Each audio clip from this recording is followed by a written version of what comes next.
आदाब नाज़रीन, इस्तकबाल आपका जी सलाम पर आपसे मुखातिब हूं मैं शाहबाज। सलाम दक्कन का आगाज कर रहे हैं अहम खबर के साथ। शिवसेना और एनसीपी ने गोवा असेंबली इंतखाबात साथ लड़ने का फैसला किया है। इत्तेहाद के बाद आज दोनों ही पार्टियों में सीटों को लेकर इत्तेफाक राय बनाने की कोशिश की जा रही है। शिवसेना और एनसीपी के लीडर आज मीटिंग कर सीट बंटवारे पर चर्चा करेंगे। हालांकि बीजेपी का कहना है कि ये लोग चाहे जितनी भी कोशिश कर ले, बीजेपी तीसरे मर्तबा गोवा में हुकूमत बनाने जा रही है। इस मौके पर पार्टी के रियासती इंचार्ज सीटी रवि ने सीएम प्रमोद सावंत को बेहतरीन लीडर बताया। बता दें कि गोवा की 40 असेंबली सीटों पर एक ही मरहले में 14 फरवरी को वोट डाले जाएंगे और जिसके लिए 21 जनवरी से पर्चा नामजदगी का अमल शुरू होना है, जबकि 28 जनवरी तक नामजदगी के लिए पर्चे भरे जा सकेंगे। गोवा समेत सभी 5 रियासतों में 10 मार्च को नतीजा आएंगे। गठबंधन की चर्चा हो रही थी। That number is not precious. NCP, Shiv Sena और कोई स्थानिक पार्टी को साथ में ले ले, जीरो के ऊपर जीरो लगाने से अंत में शिवसेना एनसीपी जीरो ही रहेगी। Shiv Sena and NCP trying to form alliance, trying to get some local partners in Goa, but you can add as many as zero behind the zero, the result will be zero. Shri Manohar Parrikar ji ने party मजबूत करने के लिए बहुत कोशिश की है। उनका कड़ी मेहनत के कारण पार्टी गोवा में अभी स्ट्रांग हुआ। उसके पीछे मनोहर भाई जी का योगदान है। मनोहर जी हमेशा स्वप्न करते थे पार्टी और मजबूत होना। इसके लिए पूरा जिंदगी भर काम किया और उनका स्वप्न है गोवा डेवलपमेंट होना चाहिए। गोवा डेवलपमेंट का स्वप्न के साकार करने का केवल बीजेपी है, ऐसा उनका मनोभाव थे। इसके लिए उन्होंने काम किया, पार्टी मजबूत करने के लिए योगदान भी दिया। हमारा पार्टी का कैंडिडेट्स जो डिक्लेयर हो चुके हैं वो सब उनका प्रचार शुरू कर दिया है। दूसरे जो कॉन्स्टिट्यूंसी है वो आज या कल तक मेरे ख्याल से हो जाना चाहिए, एक दो दिन में अनाउंस हो जाना चाहिए। और पार्टी का एक बहुत सारे नया चेहरा भी हमारे पार्टी के टिकट्स मिला है और मिलेंगे भी, और एक नया दिशा हम देना चाहते हैं गोवा के लिए। और कांग्रेस गोवा में एक बहुत बड़ा पार्टी है और जो एक स्टेबल गवर्नमेंट अभी बनाने के लिए only alternative is Congress party. So and we are very confident. अभी हमारा मोमेंटम हमारे साथ है, कॉन्फिडेंस हमारे साथ है और उत्साह भी है, और मुझे यकीन है कि इस चुनाव में हमको भारी बहुमत मिलेगा।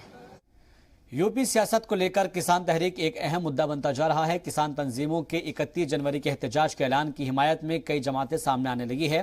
खासतौर से दक्कन रियासत के कई लीडरान खुलकर राकेश टिकैत के साथ नजर आ रहे हैं। कांग्रेस के हनुमंत राव ने तमाम सियासी जमातों को किसानों के साथ आने की अपील की है।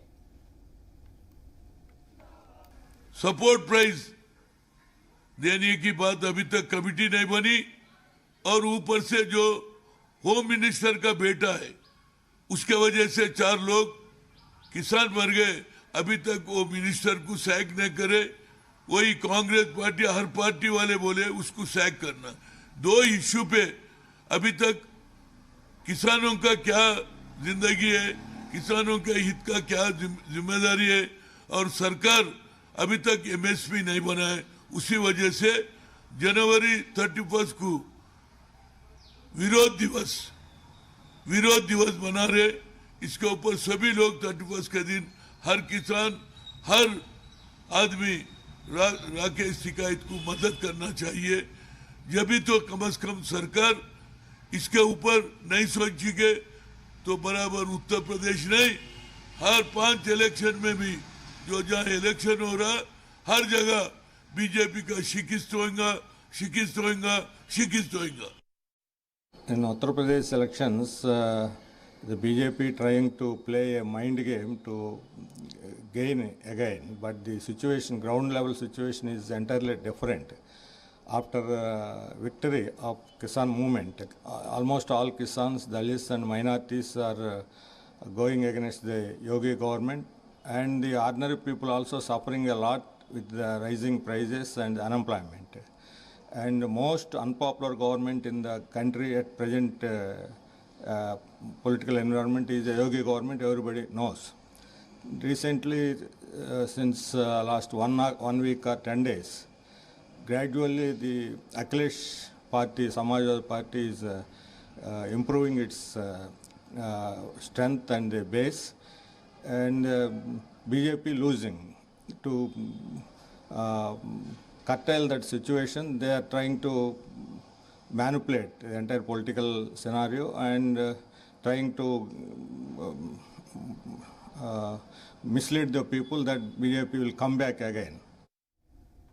5 रियासतों में असेंबली इंतखाब की सरगर्मियों के बीच कांग्रेस महंगाई को मुद्दा बना रही है। महाराष्ट्र के औरंगाबाद में पार्टी की खातून विंग ने एहतजाज किया। उनका कहना है कि उज्ज्वला स्कीम आम लोगों को भारी पड़ने लगी है। मुफ्त में गैस सिलेंडर देने वाली हुकूमत महंगाई पर लगाम कब लगाएगी? आम लोग सिलेंडर की बजाय दोबारा लकड़ी से खाना बनाने को मजबूर है। वहीं तमाम तेलों की बढ़ती हुई कीमत ने रसोई का जायका खराब कर दिया है। देश में जो महंगाई बढ़ गई है, इसमें पेट्रोल डीजल के दर भाव हो या गैस की दर भाव, ये जो है बहुत महंगाई बढ़ गई है। इसीलिए देश में की सब हमारी महिला भगिनी बहुत संतप्त और परेशान हो गई है। अभी जो देखे अपन ने कि केंद्र के सरकार मोदी जी ने जो उज्ज्वला योजना गैस की लाई थी, वो जो पूरी फेल हो गई है। मेरा ये कहना है कि आज देश में उज्ज्वला गैस की योजना के द्वारा मुफ्त में सिलेंडर दे दिया है, लेकिन हमारी कांग्रेस की जब शासन थी वो टाइम में जो गैस का भाव था 450 रुपये था, अभी 1000 रुपये हो गया है। हमारी महिला भगिनी ये महंगाई के बाइस में जो है तो पूरे गैस की सिलेंडर नहीं ले सकती। अभी जो है देश की सभी महिलाएं गैस सिलेंडर जो है वो बाजू में रखे, अभी चूल्हे पे हमारी भगिनी खाना पका रही है। वर्ल्ड इकोनॉमिक फोरम के दावोस एजेंडा में स्टेट ऑफ द वर्ल्ड मौजू पर पीएम के खिताब पर अपोजिशन ने सवाल उठाया है। बाया महाज का कहना है कि मुल्क के बाहर तो सही है, लेकिन अंदर की हकीकत एकदम अलहदा है, और इस दौरान उन्होंने ताली और थाली बजवाने पर भी सवाल उठाए। बता दें कि वीडियो कॉन्फ्रेंसिंग के जरिए अपने खिताब में पीएम मोदी ने कोरोना काल के दौरान उसके बाद के जो चैलेंजेस है उससे निपटने का जिक्र किया। उन्होंने कहा सभी को मिलकर इस जानिब कदम उठाने की और काम करने की ज़रूरत है। पीएम मोदी ने मुल्क में सबसे बड़े वैक्सीनेशन मुहिम का भी जिक्र किया। उन्होंने कहा कि हिंदुस्तान 160 करोड़ वैक्सीन डोज देने के खुद एतमादी से भरा हुआ है। In World Economic Forum meeting, Prime Minister Narendra Modi, he told so many things regarding our national issues or our country's pride. There is no doubt it is welcoming.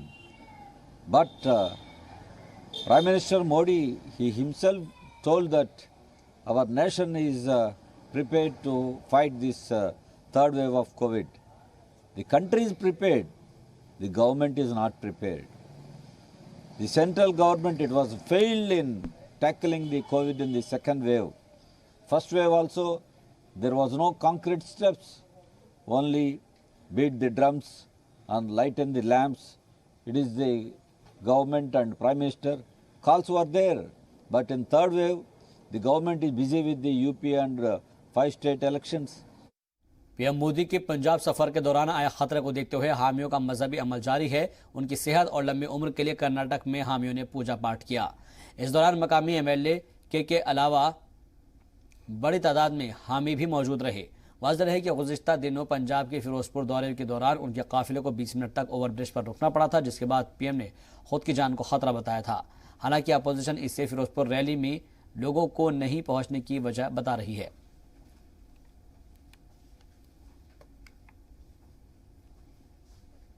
Ayush वृद्धि के लिए बेलतंगड़ी विधानसभा क्षेत्र से सब लोग इकट्ठा करके ये याग किया है। श्री क्षेत्र धर्मस्थल का पवित्र पुण्य पावन धरती में ये याग संपन्न हुआ है। पद्मश्री डॉक्टर वीरेंद्र हेगड़े जी, उनका आशीर्वाद से नागेंद्र भारद्वाज यति का उनका नेतृत्व में ये याग बहुत अच्छे से संपन्न हुआ है। वो सब लोग का ये याद में मन है नरेंद्र मोदी जी को और दीर्घायुष देने के लिए और इस देश को विश्व देश बनने के लिए पूर्ण शक्ति उनको देने के लिए ये याग समापन हुआ है। ये याग का संपूर्ण फल नरेंद्र मोदी जी को मिलने के लिए हम लोग का प्रार्थना। हैदराबाद में दो दोस्तों ने मिलकर एक डॉक्टर की मदद से 10 रुपए वाला किचन खोला है और आपको बता दें कि इससे पहले से गरीबों को काफ़ी राहत मिल रही है। दोनों ही दोस्तों ने जो मेडिकल शोबे में काम करते हैं उन्होंने गरीब मरीजों को परेशान होते देखा और 200 से 500 रुपए डॉक्टर से फीस के बाद गरीबों के पास दवा लेने की पैसे नहीं होते हैं। ऐसे हालात को देखते हुए दोनों ही दोस्तों ने एक खातून लेडी डॉक्टर से रब्ता किया और उससे अपने दिल की बात कही। खातून डॉक्टर इस काम के लिए राजी हो गई। फिर क्या था, तीनों ने मिलकर शहर में 10 रुपी क्लिनिक नाम से इसकी शुरुआत की और जिसका इलाके के अंदर हर तरफ जो है चर्चाएं हो रही है, जिसकी इलाके में हर तरफ जमकर तारीफ की जा रही है। Actually, I had these organizers who have come up with me with this idea of 10 rupees clinic. So Mr. Gopal and Mr. Naresh have come and approached and they were talking to me about this 10 rupees clinic. I thought it was a good initiative at the beginning, but I didn't actually respond the way I was supposed to respond. But then I was like, I gave it a thought about it, and serving my people was more important for me. So I was actually brought up, raised in this area, and I really wanted to do something for my people. So I was with them in this initiative, and then we are having a turnover around 14 to 15 cases per day, and my timings are from 10 a.m. to 1 p.m. and 5 to 8 in the evening. And we also give them lab facilities like if we do for a CBP or CRP, it is like if they cost around 800, we are just giving 50% off, and we had a little tie-up with other hospitals.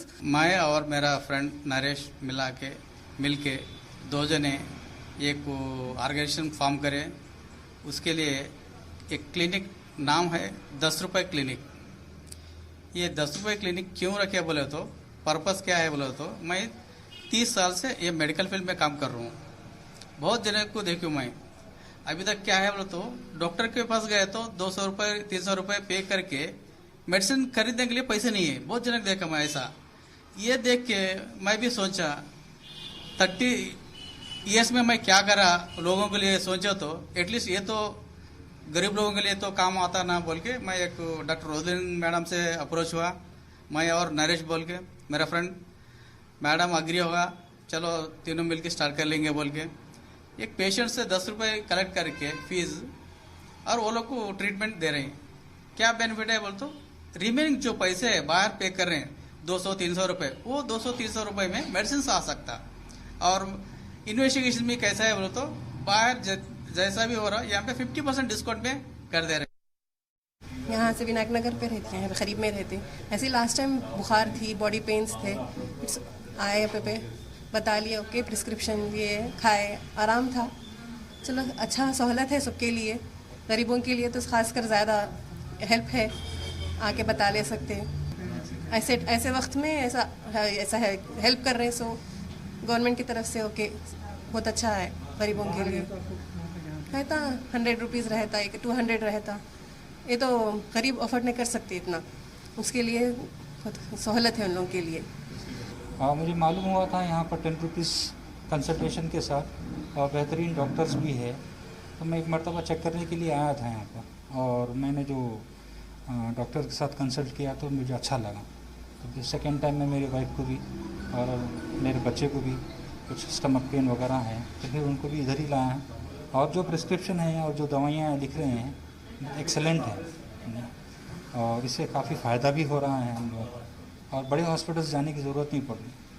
आज जो consultation है minimum 100, 150, 200 से कम कहीं पर भी है ही नहीं। छोटे से छोटा क्लिनिक भी 100 रुपीज़ से कम कोई कंसल्टेशन नहीं ले रहा है, लेकिन यहाँ पर जो कंसल्टेशन फ़ी है सिर्फ 10 रुपीज़ है। तो देखने के लिए अजीब है, लेकिन जब हम लोग आएँ और हम लोग जो खुद एक्सपीरियंस करें। और आइए अब देख लेते हैं 5 मिनट में 25 अहम खबरें।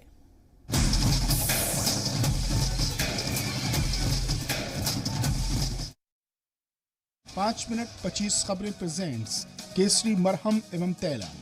1957 से दर्द पे सबसे ज्यादा असरदार।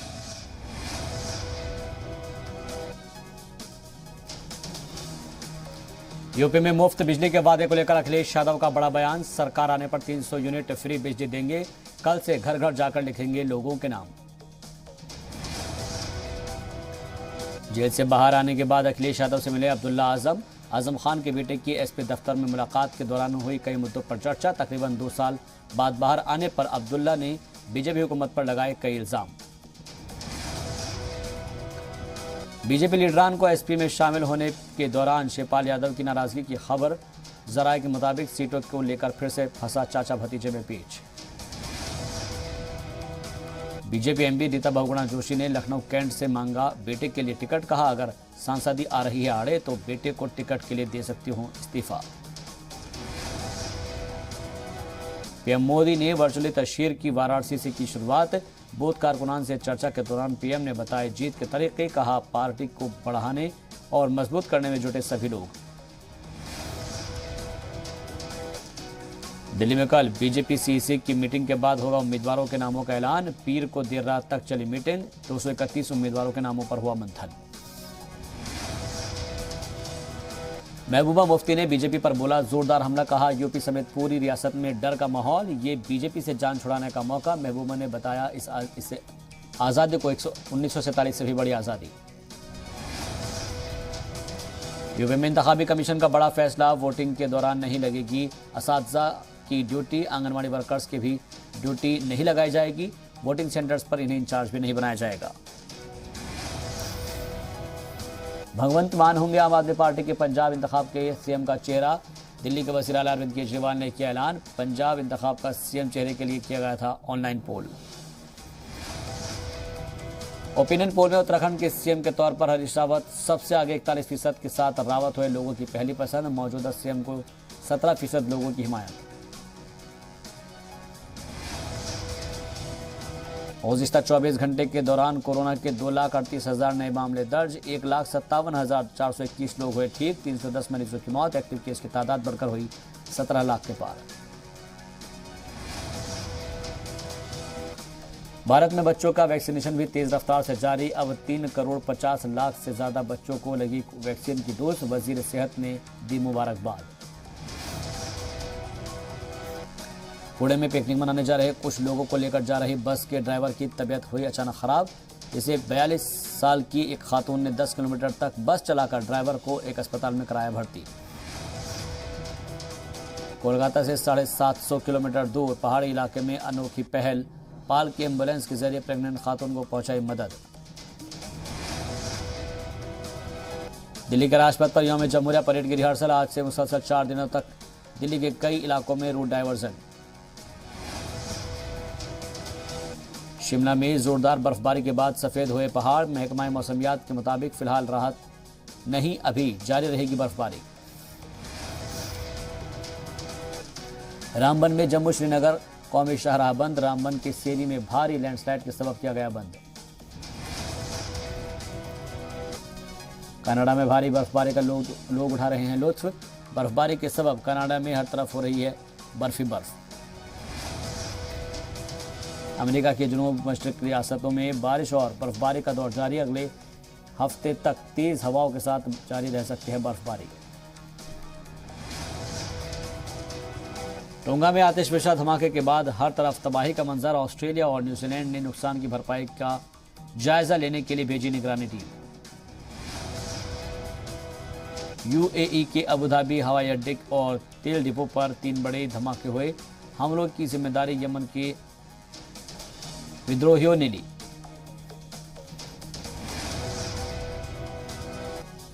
इत्तलात के मुताबिक हमले में मारे गए 3 लोग, जिसमें मेलोकिन में 2 इंडियन सिटीजन और 1 पाकिस्तानी निजात शामिल है। वहीं 6 लोग जख्मी बताए जा रहे हैं। विराट कोहली के टेस्ट टीम की कैप्टनसी छोड़ने पर सामने आई नई जानकारी। जराये के मुताबिक बीसीसीआई चाहता था अपना 100वां टेस्ट बतौर इंडियन कैप्टन खेले विराट। इंडियन क्रिकेट टीम के साबिक ऑलराउंडर युवराज सिंह ने ऋषभ पंत को टेस्ट टीम का अगला कप्तान बताया। हालांकि बीसीसीआई की तरफ से अभी तक कोई ऑफिशियल अनाउंसमेंट नहीं किया गया। अदाकार धनुष अपनी अहलिया ऐश्वर्या से ले रहे हैं डाइवोर्स। धनुष ने 18 साल की शादी खत्म होने की दी सोशल मीडिया पर जानकारी। रजनीकांत की बेटी ऐश्वर्या ने भी यही पोस्ट अपने अकाउंट पर किया शेयर।